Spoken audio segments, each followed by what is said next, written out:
Good evening, humans. Tyrannosaurusmoth here, and tonight we're taking a look at the AEW Unrivaled Collection Hikaru Shida figure from Jazwares. Shida is a badass, and this is a relatively solid figure, so without further stalling, let's do this. Aesthetically speaking, Jazwares did a decent job with Shida. However, this is where the couple of gripes I do have with the figure are, and we'll go into those right now. First one being the likeness. I just don't think it's very spot on. The face shape's a little off, to me at least. I might be wrong in that.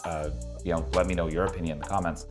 I think part of that also might be that they did not put her ring makeup on, which is obviously a very strong part of her stage look. So that might be part of it. The other piece being just the colors seem a little washed out. Now, looking through my camera right now, they actually look right. However, in person, they're a little more wiped out. So that is what it is. But other than that, the ring gear looks great.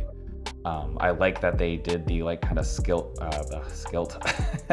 the kilt harness piece. I don't know where I got that other word. That doesn't make any sense. But it fits right and just looks good. She has the knee pads, which don't really get in the way like they do on some of the other Unrivaled figures, so that's cool as well.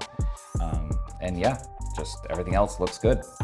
And now for what might be one of, if not the shortest accessory sections I've done before is, all Shida comes with is the AEW Women's title.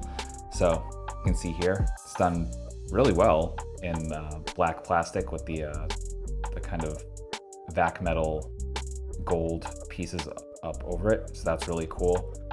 They even have the silver on the A and the W, just like they do in the actual logo on the belt. So that's really nice, good details all around. I'm a little disappointed they didn't at least put a kendo stick with her, as that's what she would bring down to the stage for every match during this title run.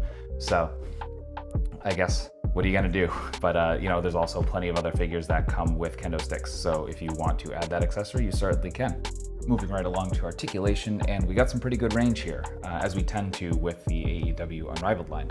So starting from top to bottom, as we do for the head, you get some pretty decent down. And up, you're not gonna get too much. You get a little bit, but because of the sculpt of the hair, that's gonna kind of hinder where you're going.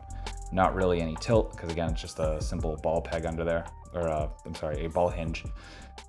Then we come down the shoulders, and no butterfly joint, but come all the way up so you can basically get your Y. Then you have bicep swivel, which is always welcome.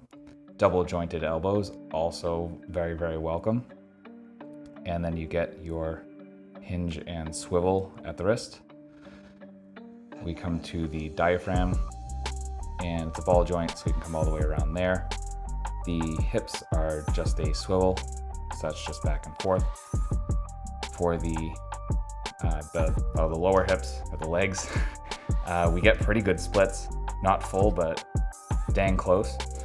Then we come down to the knees, we are double jointed, and as I pointed out earlier, the knee pads don't really hinder too much, so you can definitely get a full fold there, definitely a natural one. No boot cut, but we do get some decent forward, some fantastic point, and then you do have your rocker, and that's about it. Rounding things out with some size comparisons, here she is with a bunch of other wrestling figures. Here she is with some Hasbro stuff. Here she is with some SH Figure Arts and Storm collectibles. Here she is with some monsters. And finally, here she is with an Articulated Icons Oni and yours truly in human form as an Articulated Icons Ninja. So my final thoughts on the AEW Unrivaled Collection Hikaru Shida figure from Jazwares is another pretty solid entry into the Unrivaled line. You get kind of, at this point, it looks like they're hitting their stride a little bit more. They're hit or miss in certain areas. Looks like they're kind of still feeling some stuff out. Again, likeness isn't really spot on, and some figures, they do an incredible job of the likeness. So I'm not sure what's going on there, and sometimes, again, a little bit of extra paint goes a long way. So that could be all it is. But beyond that, absolutely, if you are a fan of Shida, if you are collecting the Unrivaled collection. And if you're just a fan of wrestling, I definitely recommend this figure. And if you wish to get one, I will have links in the comments. I think one of the only places online to really get these is, ringsidecollectibles.com. So I'll have links to that in the comments. These are, however, showing up on pegs. Now I feel like every time I do actually this is only my second Unrivaled review, but I feel like now I'm starting to see them more in the wild. I was actually able to pick up both Penta and Ray Phoenix in their black and gold gear because this whole line was there. So Shida was also on the peg. So there is hope. So if you go to your Targets and your Walmarts, you might actually see them out in the wild. What a concept. So I wish you the best of hunting in that regard, or online, either way.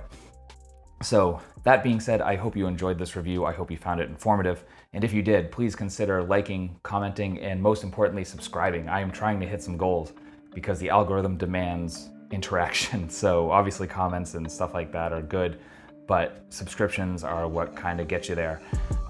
And trying to hit 100 by the end of the year. So if you enjoyed this and you like some of the other stuff I cover wrestling figures, I cover some tokusatsu stuff, I cover Marvel Legends and all that fun stuff.